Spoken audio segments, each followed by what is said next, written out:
lateral border.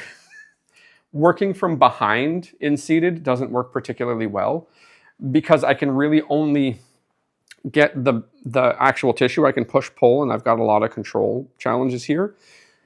This again allows us to highlight some of the challenges that you'll run into with trying to work on the lateral border and move the scapula or the arm, because at least in the case of the lateral border, the tissues are going to go from the scapula to the arm.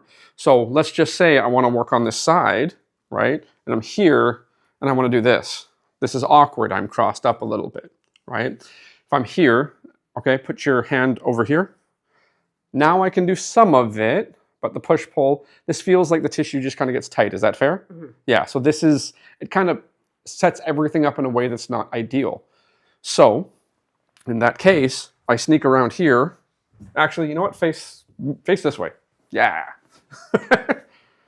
So, now we get into this. This basically becomes the analog for supine. All right, I pin here, come here, got the push and the pull, no problem. But the problem is, if I'm not careful, I do all of this. And I don't want to do this because I'm trying to work here, right?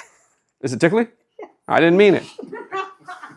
This is a real problem, okay? So now I can work and I can move the limb, right? I'm not necessarily going to move the scapula, but you can see where if you're in different positions, say lateral, you can move the scapula and the arm a little bit, depending on exactly how you try it. But you sort of get the concept from there that I have to make the consideration that I have to keep the torso still so that I can hold on to the actual soft tissues of the lateral border of the scapula. And then I need to either move the arm or the scapula somehow. And different positions other than seated allow me to do that much better. So supine allows me to do it much better. You can do a decent job on the tissue itself in prone, but not necessarily have much leverage. And then in lateral, you get a ton of options because it's exposed, free to move in the plane or planes required, and visible, right? So you can see it all.